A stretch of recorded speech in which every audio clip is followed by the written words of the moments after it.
नमस्कार दोस्तों, Nobel institute Sikar के इस यूट्यूब चैनल पे एक बार पुनः आपका स्वागत है, अभिनंदन है। दोस्तों, अपन पिछले काफ़ी दिनों से अपन फायरमैन की कक्षाएं इस यूट्यूब चैनल पे देख रहे हैं। लास्ट क्लास में अपन ने देखा था वाटर बेस सिस्टम जो अपना पूरा हो गया था, जिसमें वाटर रिले सिस्टम की क्लास अपनी हुई थी। अब उसी में अपन आज एक नया टॉपिक लेते हैं जिसका नाम होगा अपना ग्रामीण व शहरी क्षेत्र की आग। मतलब अपने राजस्थान फायरमैन भर्ती के सिलेबस में यह भी एक पॉइंट दिया हुआ है। उस नए पॉइंट की आज अपन शुरुआत करते हैं, ग्रामीण व शहरी क्षेत्र की आग। देखिए, ये जो टॉपिक है बड़ा ही प्रैक्टिकल टॉपिक है, जो अपना आसपास में देखते हैं, जो शहरों में देखते हैं चीज़ें, और उनमें जब आग लग जाती है तो वो शहरी आग होती है। और गांव के खेत खलिहान, अपने जो कच्चे घर हैं, खेतों में आग लगना, घास फूस में आग लगना, जंगलों में आग लगना, ये सब किस प्रकार की आग होती है, अपनी ग्रामीण क्षेत्र की आग की श्रेणी में आती है। तो देखो, सबसे पहले अपन देखते हैं ग्रामीण आग के बारे में। देखो, जब अपन ग्रामीण आग के बारे में पढ़ लेंगे तो उसका अपोजिट हो जाएगी आपकी शहरी आग हो जाएगी। जैसे सबसे पहली तो बात ये होता है कि अगर है कहते हैं भारत अपना मानते हैं कि इंडिया क्या है, कृषि प्रधान देश है, जिसमें मोस्ट ऑफ मतलब जो पॉपुलेशन है वो किस पे डिपेंड करती है, कृषि पे निर्भर करती है। कृषि ही सबसे बड़ा व्यवसाय माना जाता है। कृषि और पशुपालन ही क्या होती है, गाँव की सबसे बड़ी आय होती है।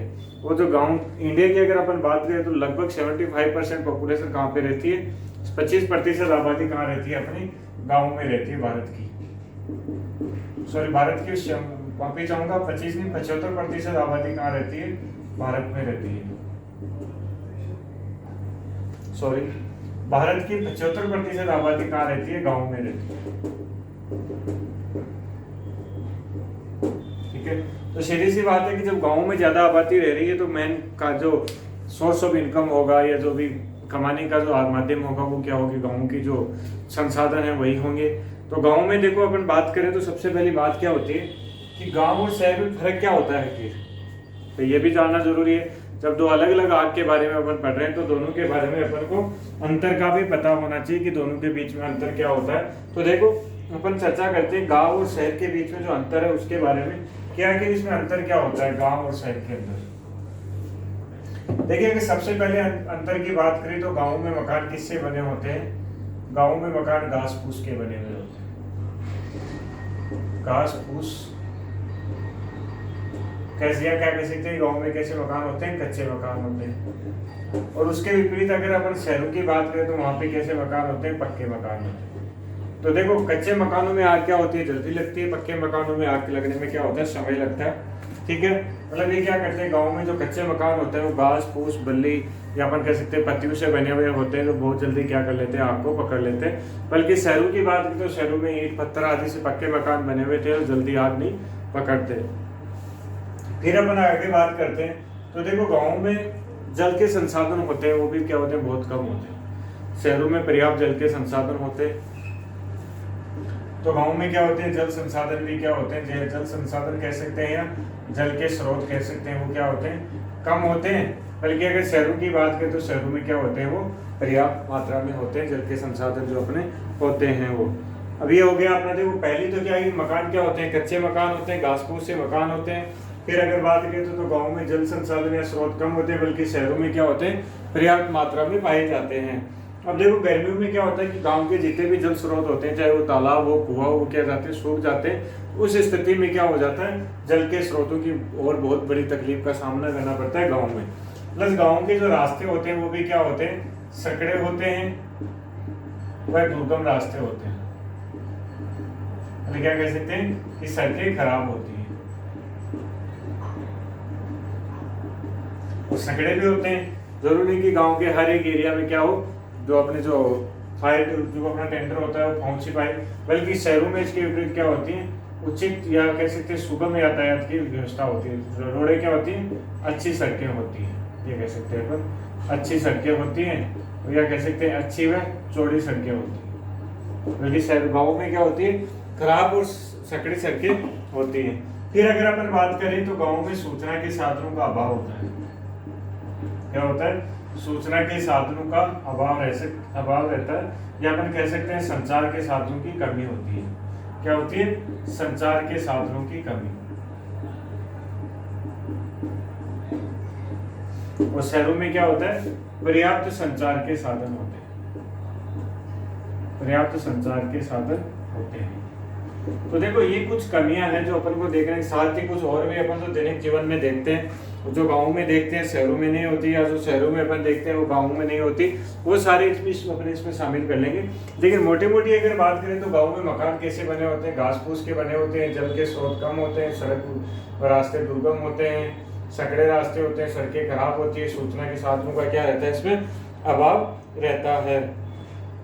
और शहरों में इसके उल्टा हो जाता है, पक्के मकान होते हैं, पर्याप्त जल के स्रोत होते हैं। क्योंकि पर्याप्त जल के स्रोत का मतलब क्या होता है कि वहाँ पे जब भी आग लगे कि आग लगते हैं फायर टेंडर उपलब्ध हो जाता है। प्लस वहाँ पे क्या होता है गाँव में, शहरों में क्या होता है, शहरों में आपके जो ये हाइड्रेट वगैरह है इनकी सुविधा अच्छी से रहती है पानी को प्राप्त करने के लिए।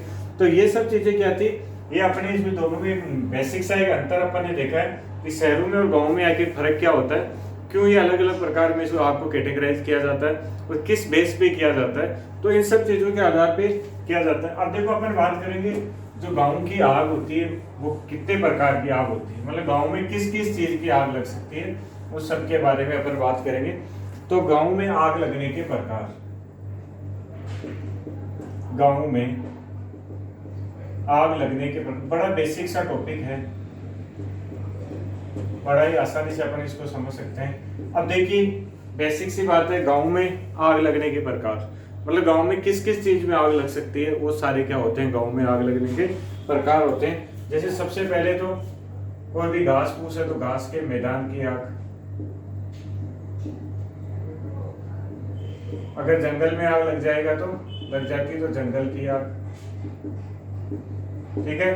देखो घास के मैदान की आग हो गई, जंगल की आग हो गई। फिर और बताए सोचे थोड़ा सा, देखिए गाँव में किस किस चीज की आग लग सकती है। तो गाँव में देखो फसल होती है, फसल सूख जाती है तो भी उसमें आग लगने की संभावना रहती है। तो अपन नेक्स्ट लिख सकते हैं सूखी फसल की आग, क्या लिखेंगे, सूखी फसल की आग। और क्या रहता है गाँव में, बताओ देखिए और गाँव में क्या रहता है। अब देखो गांव के लोग कच्चे मकानों में रहते हैं, कच्चे मकानों का मतलब झोपड़ी होती है, तो झोपड़ी में भी आग लग जाती है। तो अगला प्रकार लिख सकते हैं अपन झोपड़ी की आग। देखिए घास के मैदान की आग, जंगल की आग, सूखी फसल की आग, झोपड़ी की आग। और फिर देखो कोई कचरा है या अपशिष्ट की आग भी कह सकते हैं, तो क्या कह सकते हैं, अपशिष्ट या कचरे की आग।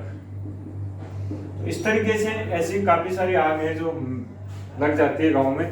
जैसे मेनली अपन ने देख लिया कि ये घास फूस की आग जो होती है वो जंगल की आग, सूखी फसलों की आग, झोपड़ी की आग और अपशिष्ट या कचरे की आग।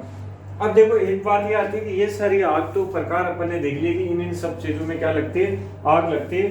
लेकिन आग लगती किन कारणों से है, अपन को पता है क्या करना है। देखो अपन ने सबसे पहले गाँव और शहरों में अंतर करके देख लिया कि गाँव में कौन सी सुविधाएं ज्यादा होती है, शहरों में क्यों कम होती है।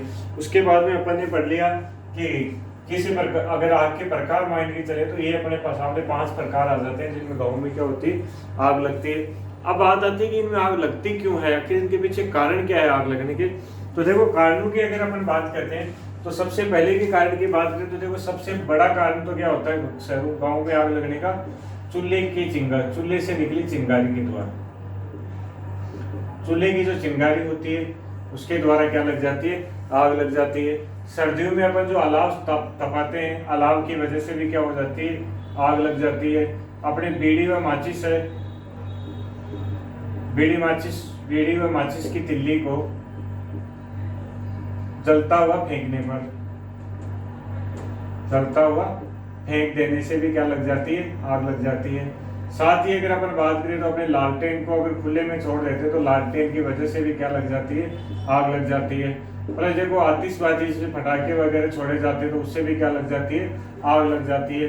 फिर अपन बात करें तो अपने जो मतलब ट्रांसफार्मर है वह विद्युतीय जो तार होते हैं या विद्युत लाइन, इसकी वजह से भी क्या लग जाती है, आग लग जाती है।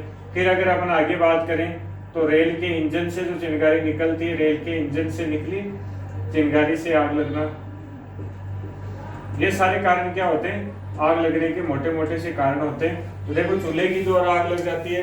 साथ ही देखो अगर कई बार आकाशीय बिजली गिरती है उसकी वजह से भी आग लग जाती है, आकाशीय बिजली की वजह से भी आग लग जाती है। तो देखो आकाशीय बिजली द्वारा, चूल्हे की चिंगारी द्वारा, सर्दियों में जो अलाव तापते हैं उसकी वजह से, बीड़ी माचिस की तिल्ली को जलता हुआ फेंक देने से भी आग लग जाती है। और देखो लालटेन को अगर अपन खुले में छोड़ देते हैं, फिर कोई जानवर वगैरह पशु पक्षी उसको गिरा देता है तो उससे भी क्या लग जाती है, अपनी आग लग जाती है। अभी देखो अपन गांव में किसका प्रयोग करते हैं, जिससे दिया, कुप्पी व चिराग आदि की वजह से भी क्या लग जाती है, आग लग जाती है। तो ये जो मोटे मोटे, एक देखो अगर आपसी दुश्मनी होती है उसमें भी आग लगा दी जाती है। किसके द्वारा, आपसी दुश्मनी में, आपसी दुश्मनी की वजह से भी आग लगाना। पर देखो क्या होता है, जो नया अनाज होता है, नया अनाज को जब गट्ठों में इकट्ठा कर देते हैं तो उसमें भी क्या हो जाती है, अपने आप आग लग जाती है। तो ये सब चीजें तो क्या थी, अपने गाँव में आग के प्रकार और आग लगने के कारण। अब देखो इसके बाद में अपन बात करेंगे शहरों में आग क्यों लगती है और शहरों में आग के क्या क्या कारण होते हैं वो सब। तो देखो सबसे पहले बात करेंगे शहरों में आग लगने के प्रकार। तो देखो शहरों में अगर मोटी मोटी बात करें तो एक तो आवासीय भवनों में आग लगेगी, आवासीय भवनों में आग लग जाती है जहाँ पे लोग रहते हैं। अगर दूसरी बात करें तो व्यवसायिक जो होते हैं भवन, उनमें आग लग जाती है, ठीक है। और एक अगर अपन बात करें तो उद्योग धंधों में आग लग जाती है, उद्योग धंधों व कारखानों की आग। तो मोटी मोटी अगर बात करें तो शहरों में इन 3 चीजों पे आग लग सकती है अपनी। मोटी मोटी अगर कंपैरिजन करके देखते हैं तो कौन सा होता है, आवासीय भवनों की आग, व्यवसायिक भवनों की आग, उद्योग धंधों व कारखानों की आग। लगती किस किस वजह से, देखो वही बात है, सबसे पहला और सबसे बड़ा रीजन जो आग लगने का होता है शहरों में, वो होता है शॉर्ट सर्किट की वजह से, शॉर्ट सर्किट की वजह से पहला कारण। और अगर दूसरा मोटा कारण देखें तो एलपीजी सिलेंडर की वजह से। मोटे मोटे तौर पे देखें तो ये 2 रीजन सबसे बड़े होते हैं। एक रीजन अपना होता है शॉर्ट सर्किट की वजह से आग लगना और दूसरा अपना होता है एलपीजी सिलेंडर की वजह से आग लगना। ये गाँव में सबसे बड़े रीजन होते हैं। इसके बाद में बाकी की अगर आप बात करें तो देखिएगा जैसे आपके इससे आतिशबाजी की वजह से भी शहरों में आग लग जाती है। प्लस साथ की बात करें तो विद्युतीय उपकरणों में स्पार्किंग होगी, शॉर्ट सर्किट वाला रीजन उसमें अपन ने ले लिया।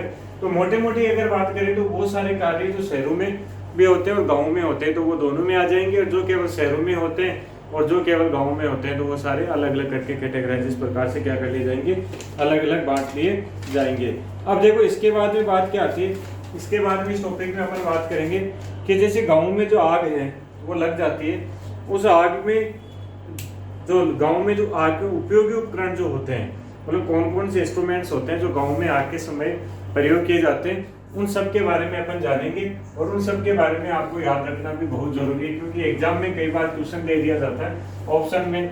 जैसे क्वेश्चन दे दिया निम्न में से गाँव की आग में उपयोगी उपकरण है, 4 नाम दे दिए जिनमें से एक को आपको सिलेक्ट करना है, या 3 अपने दे दिए, एक उल्टा दे दिया, नहीं है दे दिया। तो ये नाम अपन को क्या करने पड़ेंगे, इसमें याद रखने पड़ेंगे। तो देखिए उपयोगी उपकरणों में पहले की बात करें तो अपना आ जाता है फायर ब्रिगेड, जिसको अपन क्या बोल सकते हैं, फायर ब्रिगेड भी कह सकते हैं। देखो जो आग को क्या करता है, पीट पीट कर बुझाने के काम में लिया जाता है। फिर आपका एक नाम आता है 5 जिसका टेक्निकल नाम होता है ड्रेग। ये भी अपन को क्या करना होता है, याद रखना रहता है। फिर अगर बात करें तो अपना आता है कांटा, जिसको बोला जाता है पिच फॉर्क। क्या बोला जाता है, पिच फॉर्क। देखिए अभी तक 3 नाम अपने पढ़े, फायर ब्रिगेड, पांचा, कांटा। अब इसके बाद में आ जाएगा हसुआ, हसुआ जिसको अपन बोलते हैं डे नाइफ, मतलब कह सकते हैं कि एक तरीके का ये क्या होता है, चाकू का प्रकार होता है। इसके बाद में आपका आ जाता है मटका, और मटका को बोलेंगे कदात। तो सारे नाम अपन को क्या करने, याद रखने हैं। अब देखो इसके बाद में एक आपकी आ जाती है बाल्टी, उसको अपन बोलेंगे फायर बकेट। क्या बोलेंगे, फायर बकेट उसको अपन बोलेंगे। फिर आ जाती है देखो पानी खींचने की रस्सियां, पानी खींचने की रस्सियां। तो देखिए अभी तक पढ़ा मैंने, फायर ब्रिगेड पढ़ा, पांचा पढ़ा, कांटा पढ़ा, हसुआ, मटका, फायर बकेट, पानी भी खींचने की रस्सियां। फिर आपका आ जाती है लग्गी, क्या आ जाती है, लग्गी आ जाती है। अब देखो ये जो सारे नाम है कुछ थोड़े से अटपटे जरूर है, लेकिन देखो अपन को याद रखने ही पड़ेंगे। अगर लग्गी को अगर अपन बात करें तो वैसे बोलेंगे फायर हुक, टेक्निकल नाम बोलेंगे इसको फायर हुक, ठीक है। लग्गी आ गया। लग्गी के बाद में आपका आएगा बांका या चाका, जिसको सलेसर बोलते हैं। क्या बोलते हैं, सलेसर, बांका या चाका। टेक्निकल नाम उसका भी अपन क्या देते हैं, स्लेशर देते हैं। ठीक है, ये क्या क्या नाम हो गए भी देख लीजिए वापस। फायर ब्रिगेड, पाचा, काता, हंसुआ, भटका, फायर ब्रिगेड, पानी खींचने की रस्सियां, लंकी, बाका, चक्का, फिर आपका फावड़ा आ जाएगा, बेलचा आ जाएगा, ये आपका फावड़ा, ये बेलचा। तो ये सारे क्या होते हैं, उपकरण होते हैं जो गांव की आग में क्या किए जाते हैं, अपने काम में लिए जाते हैं। एक देखो अपना जो स्ट्रप पंप होता है वो भी इसमें काम में लिया जाता है। और एक आपका इसमें आता है, ये आपका जो पंप आता है, नेपसेक टैंक विद पंप। क्या आता है, नेपसेक टैंक विद पंप। तो ये सारे नाम अपन को क्या करने हैं, याद रखने, जो क्या काम में आते हैं। तो गाँव में जो आग लगती है तो आग में उपयोगी उपकरण होते हैं। तो देखो अभी तक अपन ने जो पढ़ा, अब देखो जो शहरों का अपन ज्यादा क्यों नहीं पढ़ रहे, क्योंकि गाँव के बाद जो बच जाता है वो सारा किस तरीके में आ जाता है। आपके देखो शहरों में जैसे उपयोगी उपकरणों की बात करें तो अपन अभी शुरू से पढ़ रहे हैं वो शहरों के पढ़ रहे हैं। जैसे अपन ने फिक्स फायर फाइटिंग इंस्टॉलेशन पढ़ा, अपन ने एक्सटिंग्विशर्स पढ़े थे, अपन ने राइजर सिस्टम पढ़ा, हाइड्रेंट सिस्टम पढ़ा, वाटर रिले सिस्टम पढ़ा, स्प्रिंकलर पढ़ा, फायर टेंडर पढ़ा। ये सारी चीजें किससे रिलेटेड होती है, शहरों से रिलेटेड होती है। बल्कि गाँव में तो आग बुझाने के लिए जो बेसिकली जो प्राथमिक उपकरण होते हैं उन्हीं को क्या किया जाता है, काम में लिया जाता है। इसके बाद में देखो अगर अपन बात करें कि गांव में आग बुझाते समय उपयोगी उपाय कौन कौन से होते हैं, क्या क्या करना चाहिए, तो देखो मोटे मोटे तौर पे देखें तो गांव में जो घास फूस की आग होती है उसको तो पीट पीट कर बुझाना चाहिए। अगर सूखे फसल की आग है तो उसको भी क्या करना चाहिए, पीट पीट कर बुझाना चाहिए। और जो पीटने का जो कार्य है, बुझाने का, वो कार्य कहाँ से स्टार्ट करेंगे अपन, वो कार्य स्टार्ट करना होता है या तो सड़क के किनारे से, या जो मेड होती है जिसको अपन मारवाड़ी भाषा में बाढ़ बोलते हैं, उसके पास से क्या होना चाहिए, पीट पीट कर इसको बुझाना चाहिए। ठीक है। दूसरी बात, अगर पूरे खेत में आग लगी हुई है तो आप एक नाली बना के भी आग को क्या कर सकते हो, कंट्रोल कर सकते हो। साथ ही अगर अपन बात करें तो जो घरों की आग होती है उसको शहरी आग के तौर पे बुझाना चाहिए। जैसे शहरी घरों को बुझाते हैं वैसे गाँव के घरों को बुझाना चाहिए। प्लस ऐसे स्थान से आग बुझाना कार्य स्टार्ट करना चाहिए ताकि बाकी का जो स्पेस है, गाँव है, उसको क्या किया जा सके, उस आग से बचाया जा सके। तो देखो ये था आपका आग बुझाने उपयोग, मतलब आग बुझाते समय जो कार्य किया जाता है तो वो। अब देखो एक आग होती है आपकी काउंटर फायर, जो जंगल से संबंधित आग होती है, जिसको बोला जाता है काउंटर फायर। तो अपन चर्चा करेंगे आखिर काउंटर फायर क्या होती है। काउंटर फायर क्या होती है, देखिए काउंटर फायर एक तरीके से आग द्वारा आग को बुझाना है। क्या करना है, आग द्वारा आग को बुझाना, आग लगाकर आग बुझाना। मतलब आग लगी हुई है, एक दूसरी आग लगाएंगे और आग को बुझाने के लिए। तो क्या होता है, जैसे ये अपना मान लीजिए कि जंगल है कोई, ठीक है, ये जंगल में क्या खड़े, पेड़ पौधे खड़े, इस तरीके के खूब सारे पेड़ पौधे आपके जंगल में खड़े हैं। अब इनमें आग लग गई, ठीक है, इनमें आग लग गई। अब देखिए मान लो आग आपकी इस स्थान पे लगी हुई है, इस तरीके से यहाँ क्या लगी हुई है, आग लगी हुई है। अब देखो इस आग को बुझाने के लिए क्या किया जाता है काउंटर फायर में, कि सबसे पहले तो हवा के रुख का पता किया जाता है कि हवा किधर चल रही है। मान लो हवा का रुख इधर है तो आग भी इधर ही पड़ेगी। तो हवा का रुख, हवा की गति, आग के बढ़ने की गति और आग कैसी है, कितनी आग की जो गति है, सबको देखते हुए क्या किया जाएगा, इससे थोड़ी दूर आगे मान लो यहाँ पे क्या कर लिया जाएगा, इतनी दूर में एक दूसरी आग लगाई जाएगी। क्या की जाएगी, दूसरी आग जानबूझ के लगाई जाएगी। और जैसे ही आग लग जाएगी तो इसको इधर से भी बुझा दिया जाएगा, इधर से इस आग को क्या करें, बुझा दिया जाएगा। जिससे क्या होगा, देखो ये आग आएगी तो यहाँ के बीच का जो स्पेस है वो क्या हो जाएगा, जल के राख हो जाएगा। मतलब यहाँ पे जो जलने के लिए ईंधन होता है वो क्या हो जाता है, खत्म हो जाता है। और जैसे ही आग यहाँ पहुंचेगी तो इसको ईंधन नहीं मिलेगा, और ईंधन नहीं मिलेगा तो क्या हो जाएगी आग, मतलब भूखी होके, जो कह सकते हैं ना अपन, जो स्टारवेशन मेथड है उससे आग क्या हो जाएगी, आपकी बुझ जाएगी। तो देखो इसमें अपन ने क्या किया, यहाँ लगी आग को बुझाने के लिए यहाँ आग लगाई, फिर आग को बुझा दिया, और इसीलिए इसको आग लगाकर आग बुझाना कहते हैं काउंटर फायर को। देखो इसमें प्रशिक्षित कर्मचारी का होना बहुत जरूरी है। साथ ही इसमें देखो हवा की गति, आग की गति, इनका सबका क्या करना पड़ता है, ध्यान रखना पड़ता है, कैलकुलेशन निकालना पड़ता है। मतलब सूझबूझ की आवश्यकता इसमें क्या होती है, बहुत ही ज्यादा होती है, अनुभव की आवश्यकता बहुत ज्यादा होती है। तो देखिए अब ये सारी चीजें थी अपने आज इस टॉपिक ग्रामीण और शहरी सेक्टर की आग से संबंधित। बड़ा ही छोटा सा टॉपिक था, कुछ ज्यादा ऐसा नहीं, प्रैक्टिकल है। आप सब लोग आराम से, जब आपको ऑप्शन मिलेंगे तो कोई भी क्वेश्चन अगर आता है इससे तो सॉल्व कर सकते हैं, ऐसी कोई दिक्कत नहीं है। तो अभी तक अगर आप लोगों ने इस चैनल को सब्सक्राइब नहीं किया, आप लोग नए हैं तो चैनल को सब्सक्राइब कीजिए। अगर वीडियोज आपको पसंद होता है तो उसको लाइक कीजिए। और देखो एक रिक्वेस्ट और रहेगी आपसे कि चैनल को ज़्यादा से ज़्यादा सब्सक्राइब करवाने के लिए शेयर कीजिए प्लीज़। आप अपने आस पड़ोसी जो भी इससे संबंधित जिनको रिक्वायर्ड है उनको चैनल को शेयर कीजिए, प्लस सब्सक्राइब करवाइए, और अगर वीडियोस पसंद आता है तो लाइक करवाने का भी कार्य कीजिए, क्योंकि आप ही हमारे ब्रांड एम्बेसडर हैं। अगर आपको ये ज़्यादा अच्छा लगता है तो हमें उम्मीद भी आपसे रहेगी कि आप इसमें ज़्यादा से ज़्यादा क्या करवाएंगे, सब्सक्राइबर हमें करवाएंगे। तो तब तक के लिए मिलते हैं अगली क्लास में। नमस्कार, जय हिंद।